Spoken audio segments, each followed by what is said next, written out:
우리가 계속 이제 교리 공부를 하고 있는데요. 이 교리에 대한 어떤 용어들이나 이해들을 다 외우려고 하지 않으셔도 됩니다. 다 이거를 뭐 완벽하게 이해하고 완벽하게 외우고 하지 않아도 되고요. 그냥 그 시간에 그것이 그 시간에 이해되면 돼요. 그 시간에 이해가 되고 그 시간에 받아들여지면 됩니다. 왜냐하면 그렇게 하면 그 말씀들이 살아 있어서 여러분에게 계속해서 영향력을 주고요, 영양분을 주고요. 그 다음에 우리의 메말라 있던 이파리가 색을 되찾고 푸르른 색을 되찾으면서 또 가지는 더욱더 뻗어나가고, 그래서 푸르른 나무가 되어서 성령의 열매를 맺게 하시는 것은 하나님의 말씀이기 때문에 여러분들이 막 외우고 막 다 이해하려고 하기보다는 그냥 그 시간에 잘 따라가면서 아멘 하고 아 그렇구나 하고 이해하고 또 하면은 또 이렇게 하나님께서 역사하실 거예요. 그러니까 너무 어렵게 생각하지 마시고 편안한 마음으로 지금처럼 하시면 되겠습니다. 우리가 지난번에 나눴던 문항이 침 문항이었거든요. 하나님의 예정이 무엇인가 였는데 거기에 대한 답을 한번 우리 고백해 볼까요? 답 시작. 하나님의 예정은 그 뜻대로 하신 영원한 경륜이신데 이로 말미암아 자기의 영광을 위하여 모든 되어가는 일을 미리 작정하신 것이다. 아멘. 자, 여기에 대해서 좀 이렇게 또 읽으니까 저도 이해가 안 돼요. 무슨 말인지. 되게 말이 어렵게 막 되어 있는데, 예정이라는 것은 하나님의 뜻대로 하신 영원한 경륜이다 이렇게 말했는데, 경륜이라는 것은 계획이라고 말했어요. 계획. 그리고 이 계획은 그 뜻대로 하신이라고 되어 있어요. 그 뜻대로 하신. 누구의 뜻대로 하시는 것이냐면 성부, 성자, 성령의 삼위의 하나님의 뜻 가운데 하신 예정. 그러니까 성부 하나님께서, 성자 예수님께서, 성령 하나님께서 연합체라고 그랬잖아요. 그분께서 한 하나님이신 그분의 삼위의 하나님의 목적 가운데 예정하신, 그래서 그 목적은 이미 이루시고 예정하신 완성이시기 때문에 그 하나님의 예정하심에는 조금의 부족함도 없다, 조금의 오류도 없고 조금의 연약함도 아쉬움도 부족함도 없다라는 것을 우리가 알 수 있고요. 그리고 그 예정은 자기의 영광을 위하여 하나님의 영광을 드러내는 일이다 그랬어요. 그러니까 모든 일에는 하나님의 영광을 드러내는 일이 돼요. 그러니까 여러분이 지금 당면하고 있는 이런저런 많은 일들이 있는데 그 모든 것이 다 하나님의 영광을 드러내고 나타낼 수 있는 일이에요. 그러니까 이 일에 대해서 막 원망하고 불평하고 하기보다는 이 일 또한 하나님의 영광을 위하여 미리 작정하신 되어져가는 일이구나 라는 것을 이해하시면 좋겠습니다. 우리가 살다 보면은 뜻대로 되지 않을 때가 있거든요. 마음대로 되지 않고 이런 말 해도 되는지 모르겠지만 우리 어르신들이 이렇게 요즘 계속 만나잖아요. 제가 어르신들이 자주 만나고 하면은 그런 얘기를 정말 많이 하세요. 예전 같지 않다는 얘기를 하세요. 예전 같지 않다. 예전 같지 않다. 제가 여러분한테 말 못했는데 저도 예전 같지가 않거든요. 네. 그만큼 우리 어르신들께서 아무 육신의 어떤 연약함을 이렇게 보면서 예전 같지 않음을 이렇게 얘기하실 때 그렇구나 하고 저도 고개가 이렇게 숙여지고 그런 거죠. 예, 그런 거죠. 그러니까 우리가 참 이렇게 왜 이러지? 그죠? 왜 이렇게 뜻대로 안 되지? 하는 그런 상황들이 늘 있는 것 같아요. 그게 늘 있는 것 같아요. 그래서 어르신들이 넓으신가 봐요. 넓은 이유가 다 그렇게 해봤자 너무 그렇게 살지 않아도 되더라 이런 얘기를 할 수 있는 넓은 마음이 생기는 것 같아요. 우리가 마음대로 되지 않는 일이 참 많고 우리가 계획한 대로 되지 않는 일이 참 많아요. 그런데 우리가 당면하는 많은 일들 속에는 다 하나님의 선하신 뜻이 있다는 거예요. 하나님의 뜻이 있어요. 그래서 어떤 분들에게는 왜 나한테 이런 일이 일어나지? 라고 하지만 그 안에도 하나님의 선하신 뜻이 있어요. 그러니까 그걸 원망하고 좀 이렇게 아쉬워하기보다는 이 상황 가운데서도 하나님의 선하신 어떤 뜻하심이 있고 하나님의 영광을 드러내시고자 하시는 이유가 있구나라는 것으로 인정하시고 또 그 주어진 일에서 하나님의 영광을 가리우지 않도록 이렇게 가시면 좋을 것 같아요. 그래서 빌립보서 4장에 이런 말씀이 있어요. 빌립보서 4장 6절에서 7절을 보면은 아무것도 염려하지 말고 모든 일에 기도와 간구로 너희 구할 것을 감사함으로 아뢰라. 그리하면 모든 지각에 뛰어난 하나님의 평강이 그리스도 예수 안에서 너희 마음과 생각을 지키시리라 그랬어요. 그러니까 너와 일어나는 많은 일들이 망하거나 멸망하거나 하는 것이 아니라 하나님의 영광을 위한 일이 있다. 그 안에는 다 하나님의 영광이 있다. 그러니까 염려하지 말고 두려워하지 말고 포기하지 말고 하나님 앞에 기도와 간구로 너희 구할 것을 감사함으로 아뢰라. 그래 모든 지각에 뛰어난 하나님의 평강이 너희 마음과 생각을 지킬 거야 라고 말씀하시는 것을 보게 돼요. 그래서 여러분, 하나님은 어떤 일에도 평강 중에 계시고요, 항상 염려와 어떤 괴로움과 근심으로 계시지 않고 평강 가운데 계시는 그 하나님이 우리와 함께하고 계세요. 그죠? 그러니까 우리도 하나님의 평강 가운데 평강할 수 있어요. 누릴 수 있어요. 그 누림을 하기를 바라요. 우리가 지난주에 이제 그 예정에 대해서 얘기를 하면서 질문이 있었어요. 뭐냐면 이 세상의 부조리함들 있잖아요. 세상의 잘못된 들, 불의함들, 전쟁들, 악한 것들, 악한 자들이 또 승리해요. 그죠? 그런 것들, 이것도 하나님의 예정입니까? 라는 어떤 질문. 그것도 하나님의 예정이라고 보아야 됩니까?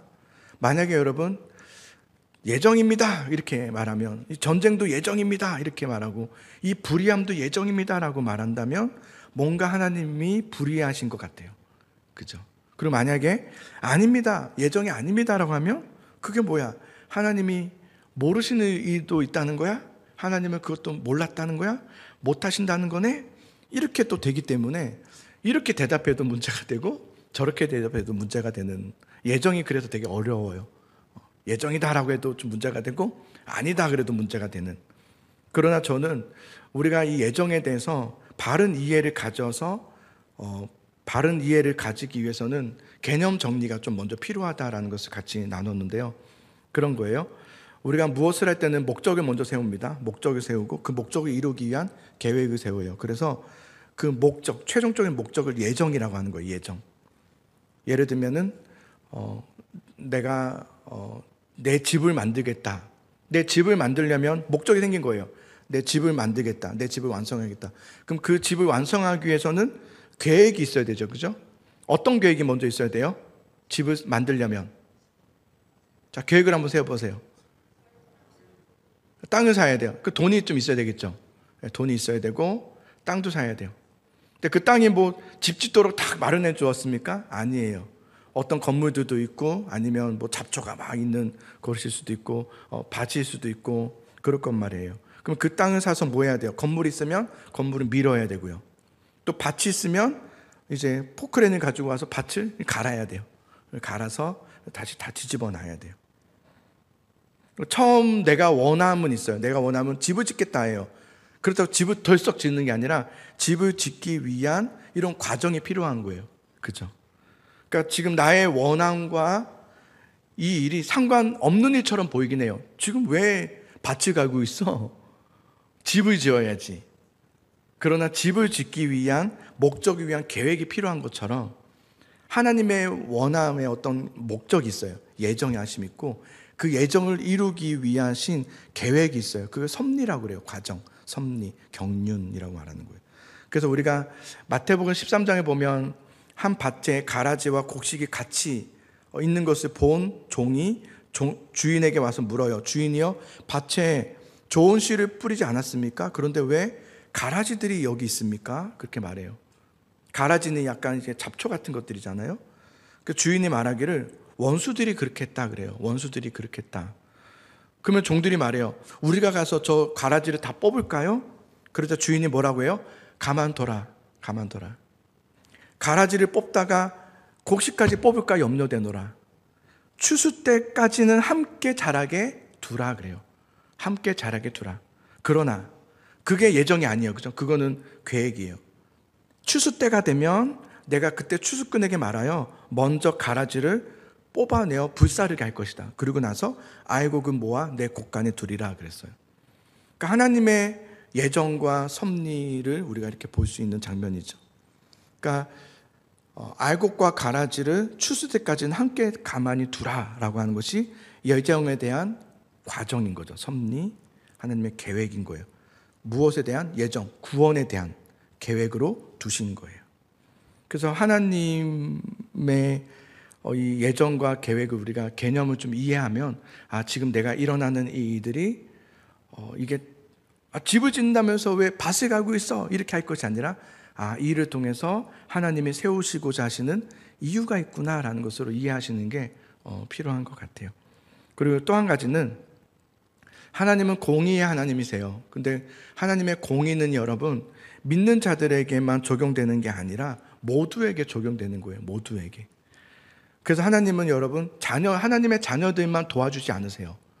하나님을 믿는 사람들만 도와주는 건 아니에요. 믿지 않는 사람들도 하나님은 도와주세요. 열심히 살면 그에게 부를 주세요. 복을 주시고. 안 믿어도 그렇게 해주세요. 안 믿어도. 하나님은, 왜냐하면 하나님의 공의는 믿는 사람들에게만 이렇게 해주시는 게 아니라 믿지 않는 자들에게까지도 포함한 공의이기 때문에 그래요. 그래서 구약 성경을 보면은 하나님께서 이스라엘을 아수르나 바벨론에 의해서 무너지게 하는 것을 볼 수 있거든요. 아수르에 의해서 무너지고 바벨론에 의해서 무너지고. 그런데 그것을 가만히 보면 하나님께서 전쟁을 일으키신 것이 아니라 이스라엘의 보호를 잠깐 거둬 가셨죠. 그래서 전쟁이 일어나죠. 하나님이 보호하시지만 하나님이 보호를 잠시 거둬들이실 때가 있어요. 그때 이제 아수르나 바벨론이라는 나라들이 와서 침략하는 것이 가능해지도록 약간 이렇게 거두어질 때가 있어요. 그러니까 왜냐하면 하나님은 모든 것의 주인이시기 때문에 그래요. 이스라엘만 보호하시고 이스라엘만 구원하시는 것이 아니라 모든 만물을 통치하시고 다스리시는 공의의 하나님이시기 때문에 그렇다라는 것을 우리가 이 예정에서도 한 가지 좀 우리가 이해하고 넘어가야 할 부분이에요. 그래서 하나님의 전쟁을 일으키시거나 세상을 악하게 하시는 것이 아니라 세상의 악함과 세상의 부조리함과 불순종과 불의함과 죄악됨을 하나님이 두시는 거예요. 이렇게 가만히 두라, 이렇게 두시는 거예요. 그러나 그것은 하나님의 원하심이 아니다. 그죠? 하나님의 원하심은 아니고 두시는 거예요. 근데 여기서 왜 예정이 놀랍냐면요, 그런 세상인데 놀라운 것은 하나님이 그 악함을 통해서도 하나님의 예정하심이 방해받지 않고, 그들의 악함을 통해서도 하나님의 선하신 뜻과 하나님의 계획하심은 하나님은 이루어 가신다. 이게 놀라운 사실이에요. 이게 하나님의 전능하심, 놀라운, 이 이해가 여러분 좀 필요합니다. 이 이해가 필요해요. 그래야지만 예정에 대해서 우리가 이해할 수 있어요. 하나님은 모든 것을 다 알고 계세요. 우리가 일어나는 일들, 또 우리가 겪는 일들을 다 알고 계시고, 또 그 일들 속에서 하나님은 하실 일을 또 이루어 가세요. 그러니까 우리가 주목해야 될 게 뭐냐면, 왜 나에게 이런 일을 주셨습니까가 아니라 이 일을 통해서 하나님의 무엇의 영광이 되기를 원하시는가를 주목하는 게 좀 필요해요. 그래서 기도도 여러분 어떤 어려움이 있으면 왜? 라고 하지 말고, 주님 내가 어떻게 하기를 원하십니까? 이 일을 통해서도 하나님의 예정하심이 이루어질 텐데 내가 이 일에 대해서 어떻게 반응하고 어떻게 나아가기를 원하십니까? 라고 묻는 믿음의 태도가 중요해요. 그게 믿음의 사람의 모습이에요. 그래서 여러분 그렇게 예정을 이해하시고 믿음으로 잘 반응하시기 바랍니다. 믿음으로 잘 반응하세요.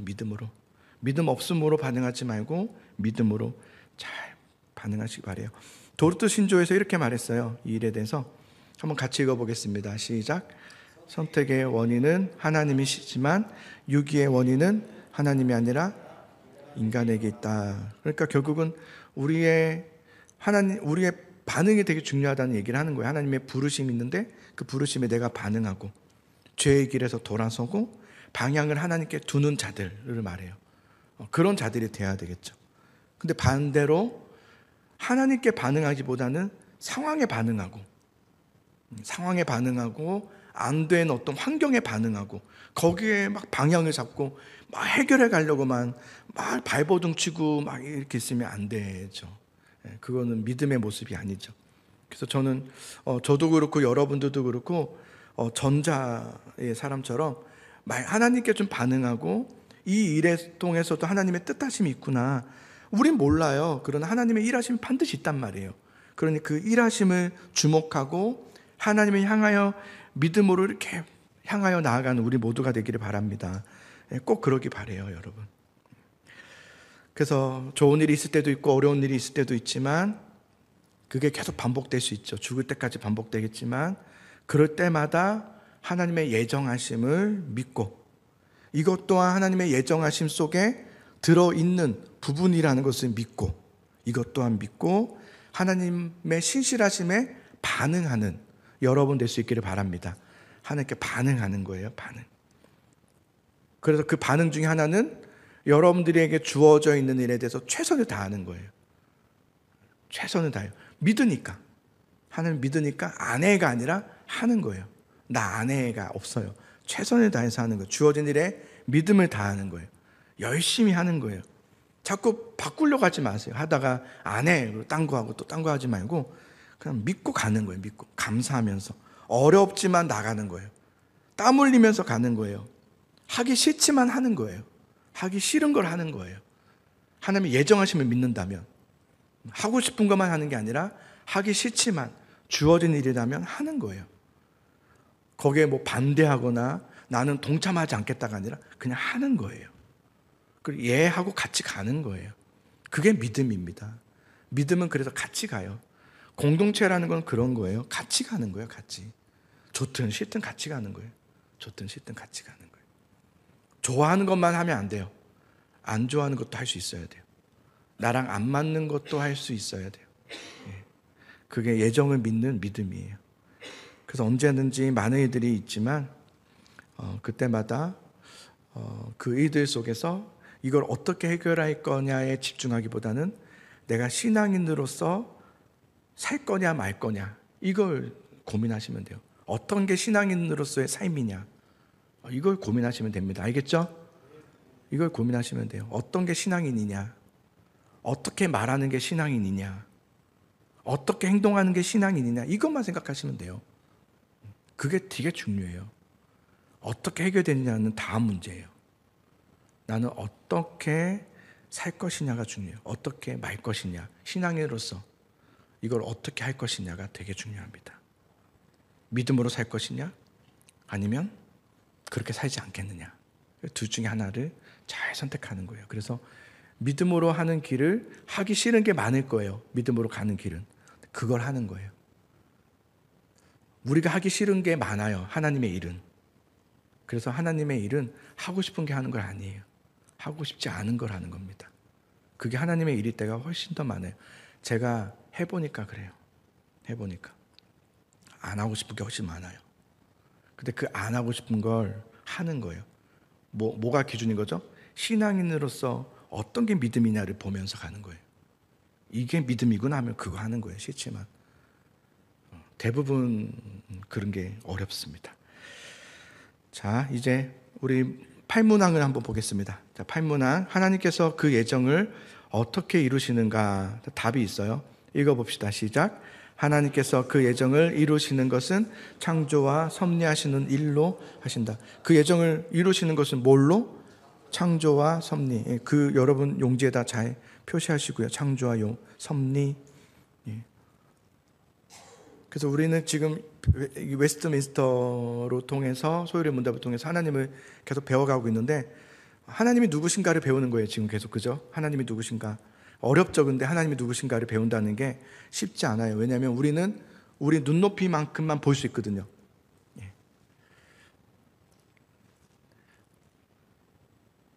키가 작으면 많은 군중들 앞에서 앞이 잘 보여요? 안 보여요? 안 보여요. 근데 키가 막 최웅망처럼 막 2m 막 이렇게 되잖아요. 그러면은 잘 보일 거예요. 그죠? 우리는 눈높이만큼 보이는 거예요. 눈높이만큼. 근데 우리끼리는 눈높이만큼은 좀 각자가 다르기 때문에 서로를 보는 눈이 좀 달라요. 그런데 하나님에 대해서는 우리 모두가 똑같은 게 뭐냐면 하나님과 이게 게임이 안 돼요. 하나님과의 눈높이를 맞출 수가 없어요. 우리는 아무리 높은 사람이고 아무리 지혜자여도 하나님을 알 수 있어요? 없어요? 하나님을 알 수가 없어요. 우리 인간의 이게 현실이에요. 연약함의 현실이고 우리는 그렇게 지음을 받았거든요. 지혜로움으로 지음받지 못했어요. 우리는 연약함으로 존재로서 지음받았어요. 하나님을 의지해야지만 살 수 있는 존재로 우리는 창조된 거예요. 그죠? 그래서 선악과를 주신 이유가 뭐예요? 하나님만 의지하라는 거예요. 하나님만 붙잡고 살라는 거예요. 그게 너에게 복이다. 이게 선악과 아니에요? 그러니까 우리는 그렇게 창조된 거거든요. 그래서 우리가 하나님을 배운다는 게 사실은 쉽지 않은 이유는 하나님이 너무 높으신 분이고 크신 분이기 때문에 우리가 하나님을 알 수가 없어요. 한계점이 너무 커요. 이해하기에는 너무 그 개입과 폭이 너무 커요. 그래서 하나님께서 우리에게 하나님 자신을 알려주시기 위한 방법이 뭐라고 그랬어요? 뭘까요? 성경이라고 그랬죠. 말씀을 주신 이유가 우리가 하나님을 알 수 없기 때문에 하나님이 우리에게 내려주신 거예요.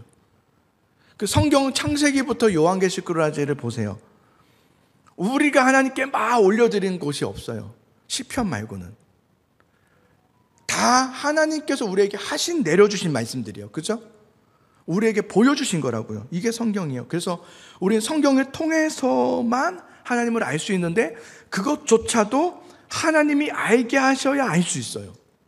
그것조차도. 하나님이 우리에게 깨닫는 은혜를 주시지 않으시면 우리는 또 못 깨닫습니다. 이게 우리의 한계점이에요.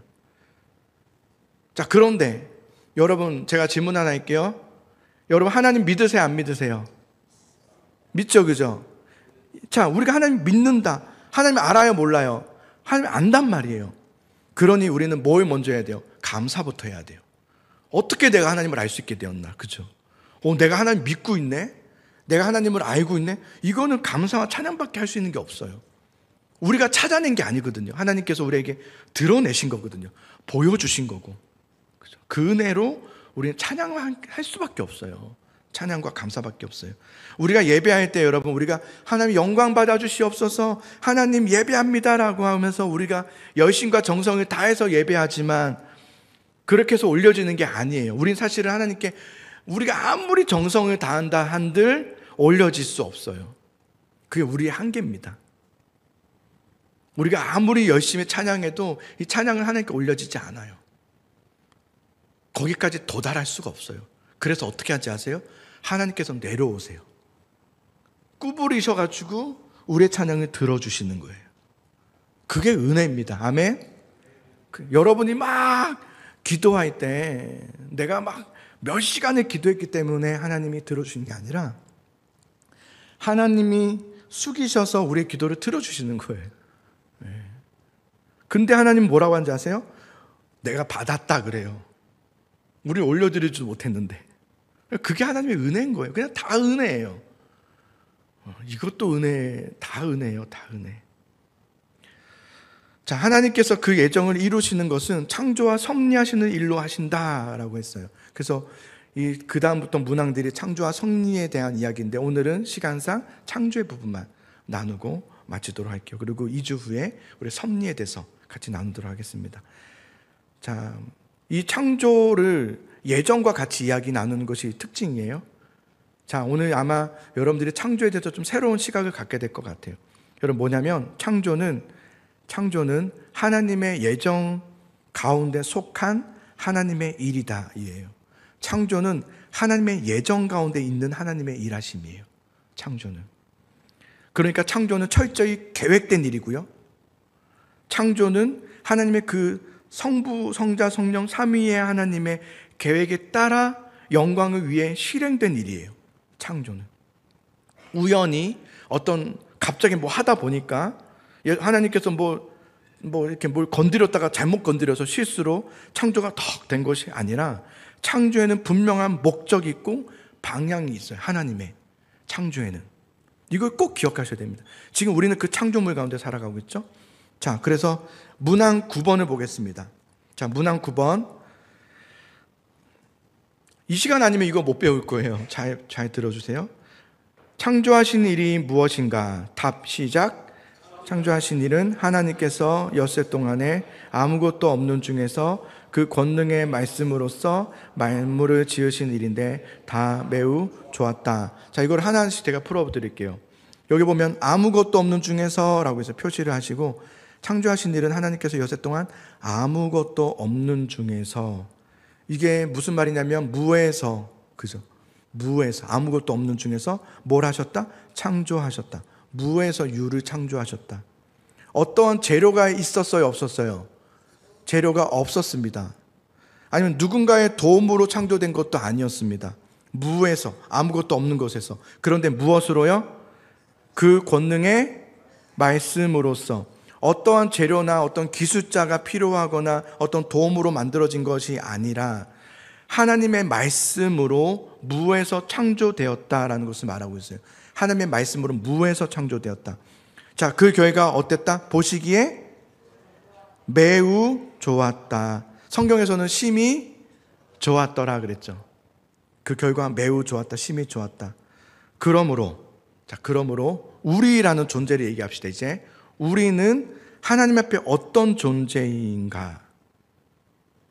우리가 살고 있는 이 세상의 모든 것들은 하나님 앞에 어떤 의미를 가지고 있는가? 우리 모두는, 사람은 아무것도 없는 것에서 무언가를 만들어내지 못해요. 우리는 할 수 없어요. 그 능력이 없어요. 그러나 하나님은 아무것도 없는 것에서 만들어내신 하나님이세요. 그래서 오늘 제목이 창조의 목적이라고 했는데요. 하나님이 그럼 우리와 이 세상을 왜 만드셨는가예요. 왜 만드셨는가? 그게 예정과 연결됐다고 그랬죠. 보통 사람들은 이렇게 생각해요. 사람들은 보통 무언가 필요하면 발명하고 만들잖아요. 그러니까 하나님도 뭐 필요해서 그런 게 아닐까? 뭐 영광 받으려고 그랬나? 사람한테? 뭔가가 아니면 좀 심심하셨나? 그래서 우리 인간이라는 걸 만드셔서 뭔가 공허함을 채우려고 하셨나? 이게 보통 우리의 순준에서 하는 생각들이에요. 인간의 생각들이죠. 보통 하는 생각들. 그러나 성경에서 뭐라고 말하냐면 창조는 하나님의 예정 가운데 속한 일이다 이렇게 말해요. 하나님의 예정 가운데 속한 일이다. 이게 굉장히 중요한 일이에요. 예정 가운데 속한 일이다. 그러니까 창조 역시 하나님의 예정의 일부이고, 창조 역시 하나님의 예정의 일부이고, 창조에도 하나님의 목적이 있다.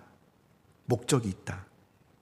그 목적은 무엇인가? 하나님의 예정의 목적이 무엇이라고 배웠죠? 하나님의 영광을 위해서라고 했잖아요. 하나님의 영광을 위해서라고 했어요. 근데 그 결과가 매우 좋았다. 창조의 결과 매우 좋았다. 하나님이 창조하신 세계는 매우 좋았다 그랬어요. 매우 좋았다. 그러나 지금은 매우 좋을까요? 안 좋을까요? 안 좋았다예요. 지금은 안 좋다. 지금은 그렇지 않아요. 하나님이 처음 창조하실 때는 이 세계는 매우 좋았어요. 보시기에 심히 좋았더라 그랬어요. 인간을 보시면서도 너무 좋았다 그랬어요. 심히 좋았다. 근데 지금은 그렇지 않다. 그렇지 않다. 자, 이거를 계속 풀어갈게요. 문항 10번을 보겠습니다. 하나님께서 사람을 어떻게 지으셨는가? 답을 봅시다. 시작. 하나님께서 사람을 남녀로 지으시되 자기의 형상대로 지식과 공의와 거룩함이 있게 지으사 모든 생물을 주관하게 하셨다. 하나님은 모든 걸 창조하셨어요. 그런데 덧붙여 설명하신 게 하나 있어요. 뭐냐면 인간에 대한 건데요. 인간은 다른 어떤 피조물과는 다르게 창조되었다. 이거 하나 덧붙이셨어요. 인간은 다른 피조물과는 다르게 창조되었다. 즉 하나님의 창조에서 인간의 창조가 하나님 창조 전체의 정점이다라는 것을 말해주고 있어요. 그리고 목적이다. 인간이. 이걸 성경이 말해주고 있어요. 그래서 이걸 알 수 있어요. 하나님은 인간을 중심으로 창조하셨구나. 그리고 인간을 위해 창조하셨구나. 우리 인간인 우리가 하나님의 창조의 핵심이구나. 이거예요. 그래서 하나님께서 사람을 지으시되 자기의 형상대로 그랬어요. 자기의 형상대로. 하나님의 형상대로 만들어진 피조물은 인간 외에 있어요? 없어요? 없습니다. 인간만이 하나님의 형상으로 창조되었어요. 우리 인간과 가장 흡사한 동물이 어떤 동물이죠? 원숭이, 뭐 침팬지, 뭐 그렇죠. 원숭이가 우리 인간과 가장 흡사하다고는 얘기해요. 이렇게 손가락도 있고 발도 있고, 물론 우리는 꼬리가 없지만 우리는 또 이게 꼬리뼈 그래가지고, 그죠? 뼈 이름이 꼬리뼈. 그래서 뭐 우리가 진화하면서 이렇게 들어갔다 뭐 이렇게도 하는데요. 원숭이와 우리와 모양새는 조금 비슷할 수는 있지만 원숭이 안에는 뭐가 없을까요? 하나님의 형상이 없어요. 그죠? 하나님의 형상이 없어요. 그래서 분명 아무리 가장 흡사한 동물이라 해도 인간과는 구별됩니다.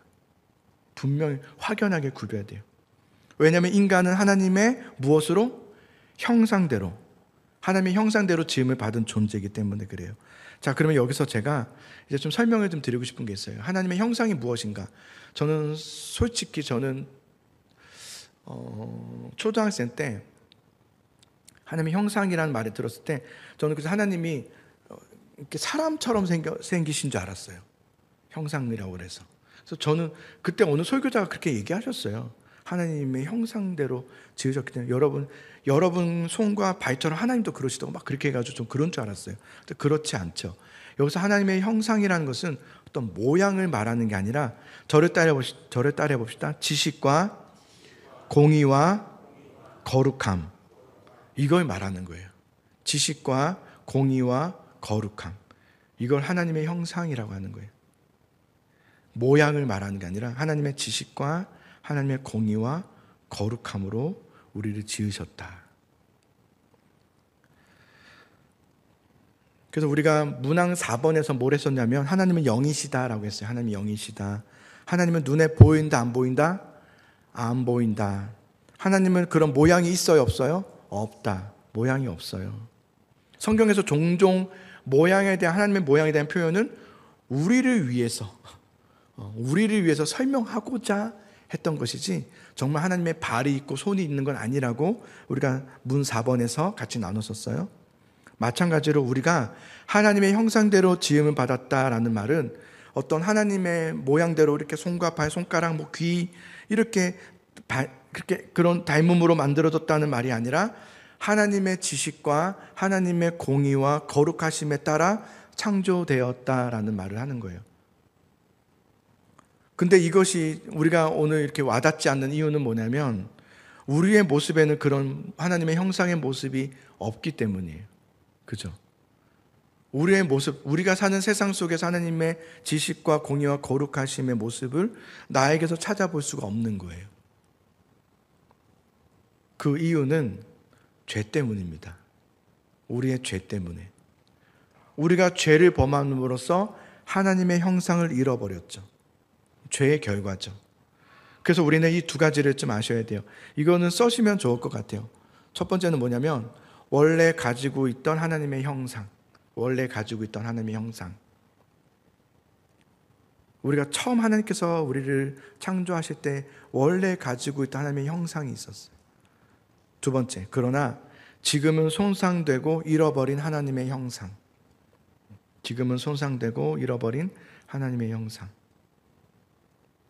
무엇 때문에? 죄 때문에. 그래서 우리가 종종 이 세상은 왜 이 모양이야? 왜 이 꼴이야? 하나님 왜 이렇게 하시는 거야? 라는 이 말이 틀린 이유는 본래 하나님은 그렇게 창조하지 않으셨어요. 그죠? 그래서 그렇게 말하면 안 돼요. 하나님 뭐 하는 거야? 라고 하시면 안 돼요. 하나님 왜 나한테 이렇게 하셨습니까? 그렇게 하시면 안 돼요. 하나님은 원래 그렇게 창조하지 않으셨습니다. 하나님은 분명 창조하신 후에 뭐라고 하셨다고요? 심히 좋았다라고 했다니까요.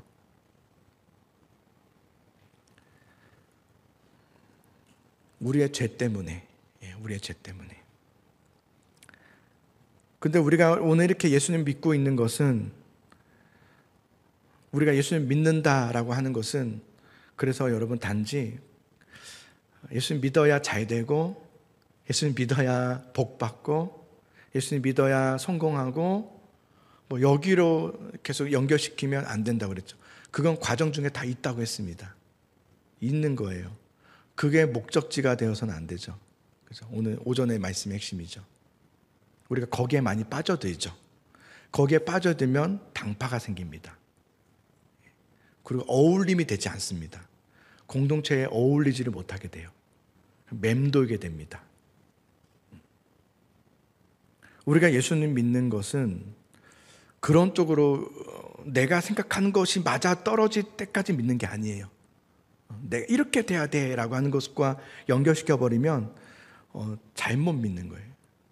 예수님 믿는다는 것은 그런 것과 연결시키는 것이 아니라 본래 하나님이 창조하셨던 하나님의 그 형상을 회복하는 걸 예수님을 믿는다라고 하는 거예요.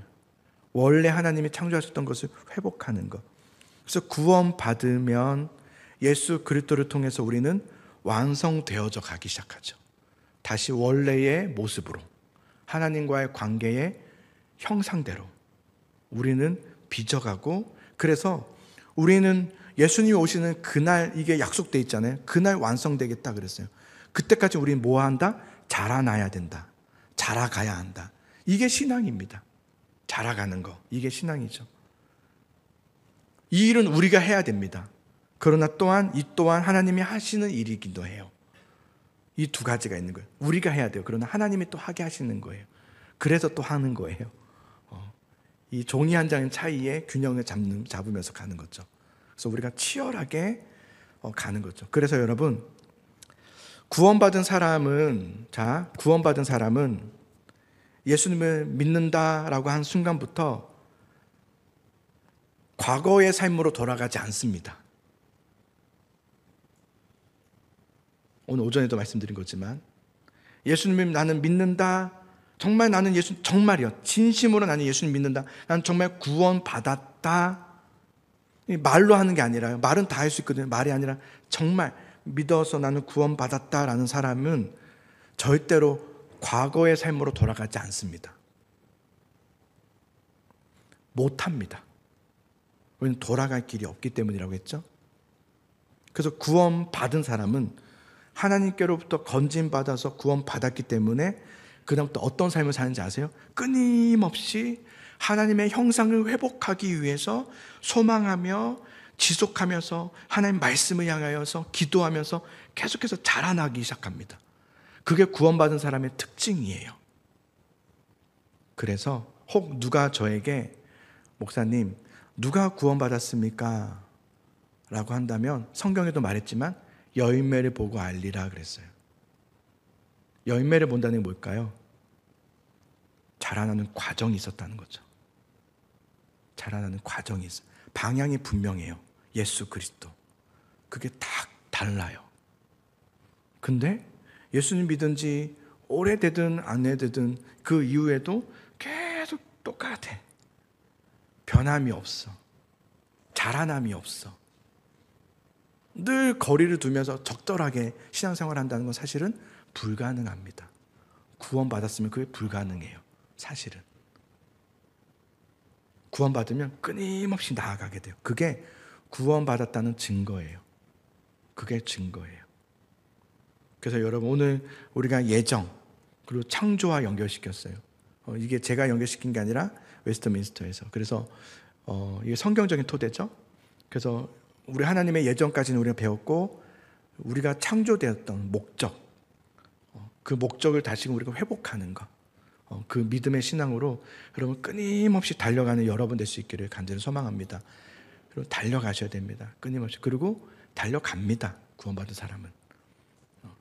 물론 중간중간에 조금 이렇게 흐트러질 수는 있어요. 사람인지라, 연약한지라. 근데 그게 오래 가진 않습니다. 오래 가지 않아요. 오래 가지 않습니다. 보통은 하루를 그렇게 넘기질 않아요. 그래요, 보통은. 일주일 가고 지금 나는 그렇게 한 지 한 달 됐다. 불가능합니다. 그렇게 하기가 좀 어렵습니다. 그래서 믿음의 사람은 끊임없이 하나님 앞에 나와서 기도하고 하나님 앞에 겸손하게 엎드리고 날마다 듣고자 하고 배우고자 하고 그런 마음에 열심이 있죠. 하나님이 그렇게 주신 마음이 있어요. 그래서 저는 우리 교회 성도님들이 지금처럼 끊임없이 하나님 향해서 방향을 잡고 기도하고 또 넘어지더라도 다시 또 일어나서 하나님 앞에 나아가는 그런 모습들을 저는 종종 봐요. 우리 성도님들 중에서. 제가 여러분이 저에게 다 말씀 안 드려도 이렇게 보면서 이렇게 저분이 요즘 힘들구나, 요즘 저분이 좀 어렵네 라는 것들이 이제 느껴질 때가 있죠. 근데 어느 날 또 봤는데 막 애를 쓰고 있는 게 보여져요. 그럼 저는 감사하다 생각해요. 감사하다. 또 어떤 분은 애를 쓰지 않는 거 보면 이제 안타깝죠. 너무 안타깝다. 기도해 줘야 되겠다. 이렇게 저를 구원하소서 이렇게 기도하게 되고. 그래서 저는 여러분들이 끊임없이 하나님 향해서 달려가고 나아가시기 바랍니다. 오늘은 여기까지 공부하고 우리 이제 다다음 주에 이제 섭리 부분에 대해서 조금 더 자세하게 창조의 부분과 섭리의 부분을 같이 접목시켜서 예전과 같이 이야기 나누면 좋을 것 같아요. 아마 이런 시간들이 여러분에게는 듣는 시간도 큰 도움이 될 것 같아요. 그래서 잘 들으시면서 나아가시면 좋겠습니다.